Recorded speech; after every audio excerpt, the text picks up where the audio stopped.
more interactive ability and tactileness. So, no! No!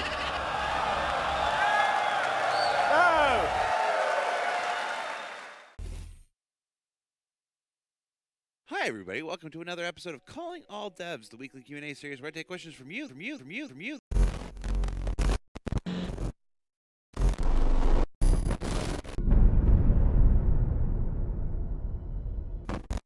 We get started right away with this entry by K.A. Snark. Remark about development timetable entry 3.8.0, Lightning Bolt Co. All right. Good day, devs.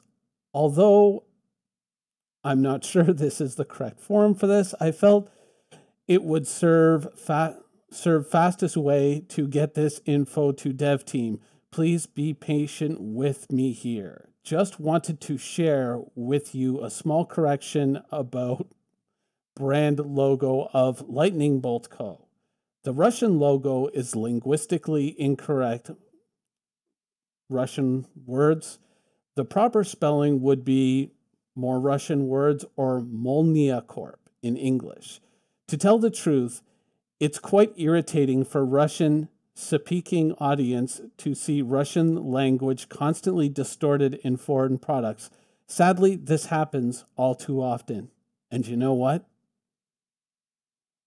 We know what you're speaking about. Let's move on. Let's see here. What do we got? Anything planned for traders? Golden Gunner asks, anything planned for traders? After doing quite a few legal and illegal trades, getting a bit boring routine. Do you guys have anything planned for this part of the game? Seems something missing. Not long ago in chat was given great idea. Don't know if that is coming from you guys or not. Example, Port Olisar gun shop.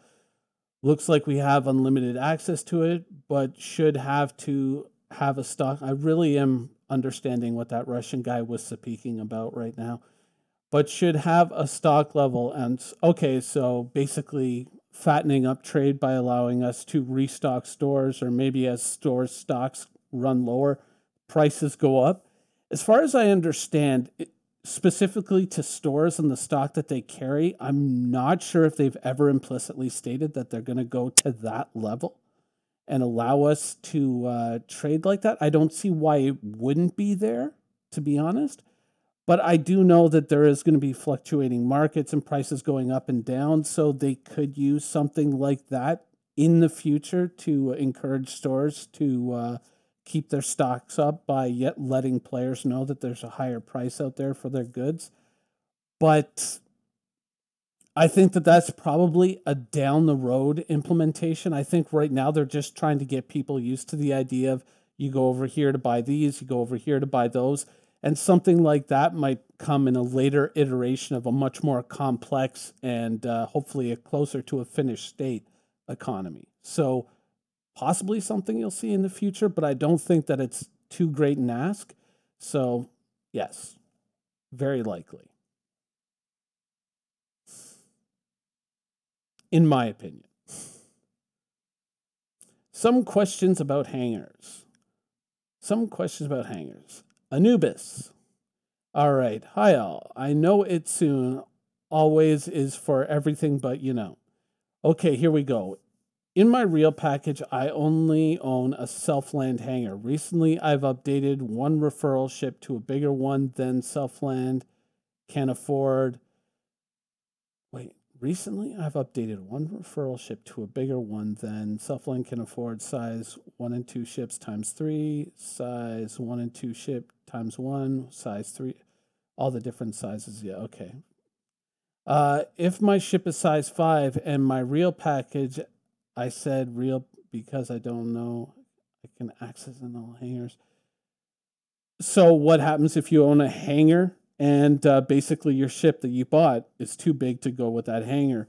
Well, chances are hangars are probably going to get a revision, but Hangars, I think, are something that is more tied into the early stages of Star Citizen development. And though I don't think the devs have ever implicitly stated that they're doing away with hangars as they were in the hangar module before we had AC, and later versions, like early versions of AC, where people are like, ooh, I got to get this hangar, I got to get that hangar. I think technically it's kind of a showroom right now to go along with your kit. But I think even size 5 ships only fit in the Revel in York. So they may come back at some later date and do a hangar revision, or they might just try to fold all of that into somehow into the hangars that we are going to have in the universe at some point. A lot of that system isn't nailed down. So I don't think it's really going to be all that much of an issue, but we'll have to wait and see what they do with it.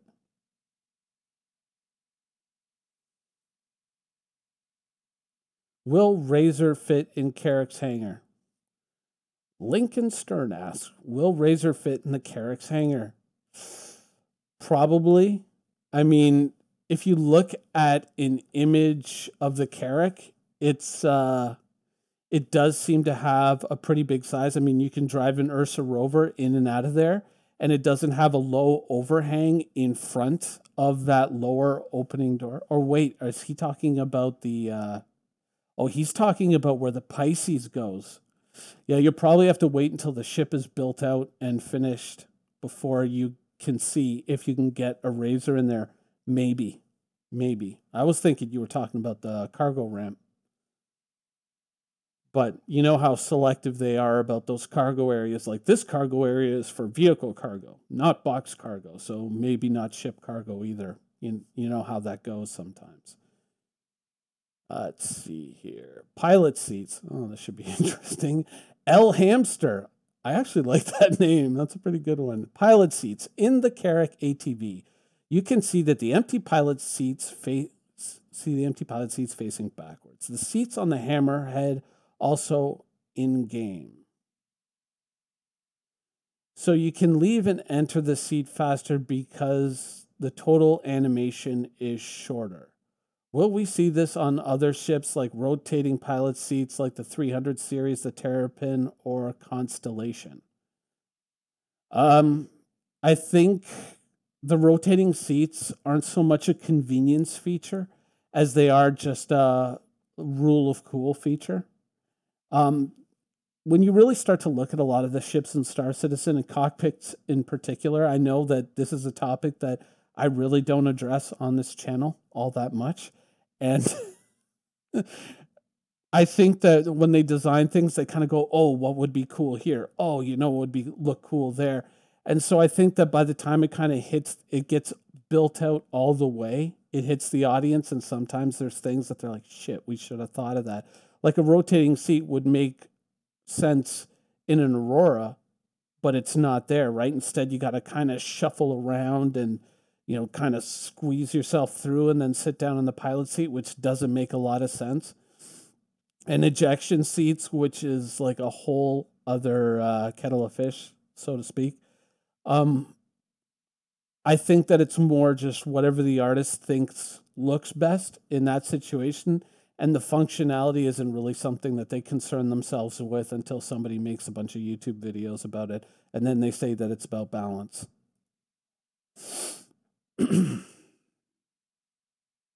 Oh, F7A status. We answered that one last week. Trey Cutlass, give it more lights. Quantum travel. Caldrone 1. Quantum travel. Multiple times today, I've gotten into my ship, take off, go to set my quantum destination, set it, but can't quantum because there is no HUD for quantum. I don't know what is happening. Another odd thing is that early in game development, bugs. It happens. There are certain ships that have certain missing HUDs. I mean, I think, what is it? The Cyan Scout is one of them that has missing quantum HUD. You just got to kind of guess it by the sounds the engines are making right now. So, all right. Yeah, I think that's still in 3.4. So it's just one of those things. I mean, you fill out a ticket, you report it, and hopefully it gets fixed sooner rather than later, but you never know. Widow future in game. Quadnim. Or quad yeah, Quadnim. Widow future in game. So I'm curious on a couple of topics, but in the spirit of one question per, I'll post a second for it. 1. Will players be able to use Widow and or other illegal drugs for various boost abilities, such as Berserk might make you take less damage in a gunfight but move slowly, or Speed might let you run faster but at the cost of lack of aim, etc., helping drive the economy around illegal drugs where you aren't just transporting it, but you have some on your person and might be scanned. Well, I think, this is such, honestly, in a lot of these kind of futuristic shooter games, I think what Deus Ex has the same thing, if I remember correctly. There are certain boosters that you can use. There's a lot of games that kind of play around with this. I think even EVE Online technically still has drug boosters that the pilots can use. Um, it's entirely possible. There might be some that are entirely legal and some that are illegal. It's possible. It's a cool idea. It adds depth to the universe, and I think it's a pretty solid idea.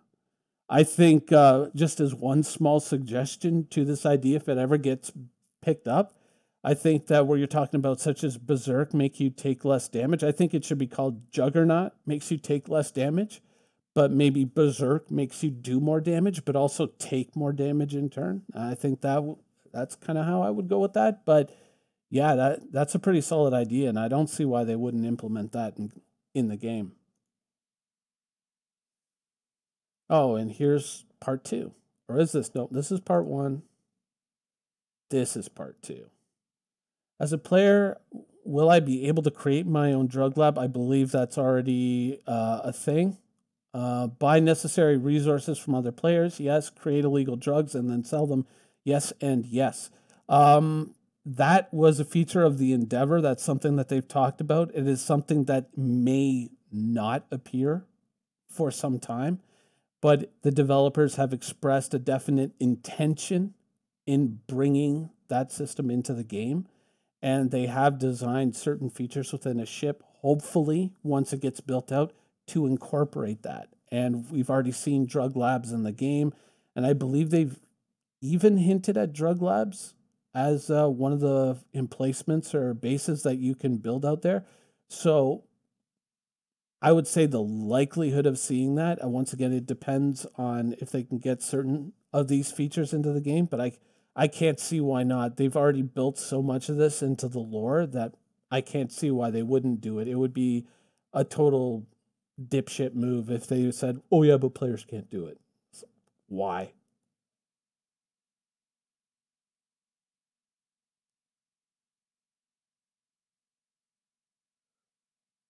All right, where did gas cloud tech go in the roadmap, and when can we expect Crusader? Um, Crusader is probably something that you're going to see next year. You're talking, of course, about the floating shipyards over Crusader. It's something that sometimes trips people up because they go like, "Ooh, ArcCorp is owned by ArcCorp, Hurston by Hurston, Microtech by Microtech," and they forget that the big thing is that the Loreville of the Crusader environment is missing. It's that gas giant that we've been flying around for, well, I mean, since the 2 series of patches when you saw Crusader there originally. It's something that they intend to do. There's been concept art that has been produced, some of which we're allowed to see and some of which I don't think we were supposed to see. But it looks like it's going to be a really cool thing once they get around to it. Chances are it is probably going to be something that is going to rely on gas cloud tech to create these kind of environments where this floating city is kind of moving through these kind of gaseous environments. So it's probably something that is on the timetable, but it's something that's just beyond the horizon right now. You know, once again, when they were talking with Aaron Roberts, and he was saying, you know, some of the things that we originally put up on the timetable, we put it up there thinking by then we would have hired this team and we would have these people all up to speed and working on this thing, but it just didn't turn out that way. This is probably one of those things that's been pushed for much more necessary features. Though technically the basic idea of gas clouds is something that's probably going to play into Squadron 42, so I wouldn't be surprised if you do see it come up very quickly before you'd probably see it pop back up on the timetable in early 2020. If it isn't already, like, if it hasn't just been moved down into 3.7 or 3.8 and I just haven't noticed it yet, because some of those texts I kind of gloss over and I just look at the ships. And we're going to end off this episode with the final question from Kirion. How are you going to deal with large-scale trading? Hull C, D, and E have such huge cargo capacity that they will surely have huge impact on the player economy. How do you envision dealing with it?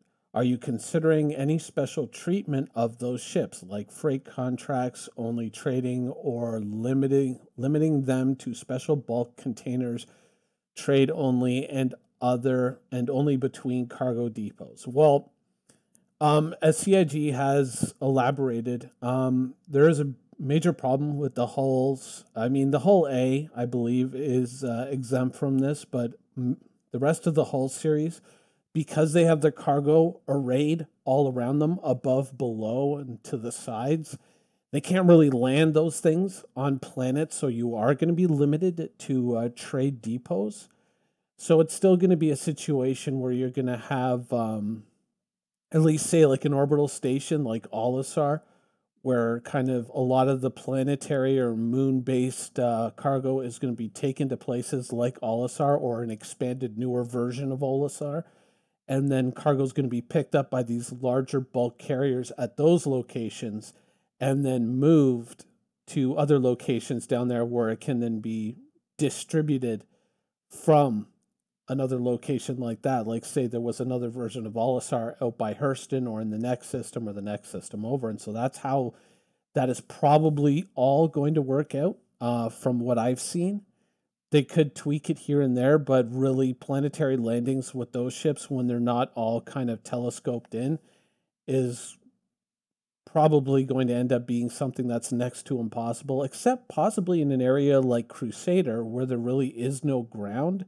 So you might be able to fly up to a docking port, latch on there, and then deliver the cargo that way. So maybe, you know, space stations within the atmosphere of a gas giant is probably something else that could work like that. So it kind of drives the economy in two ways. You got the bulk carriers doing the big heavy lifting, the long transfers, and then the smaller regional ships are handling all the distributing out of the goods from there. So it kind of feeds that lower end of the economy, kind of a little bit of trickle down economics, if you will. So yeah, that's probably how that's all going to work out. Anyways, that's the show for today. I hope you guys enjoyed it, and thanks for watching.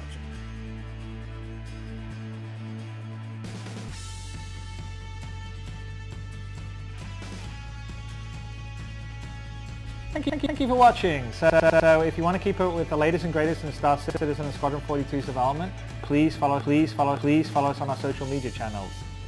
See you soon.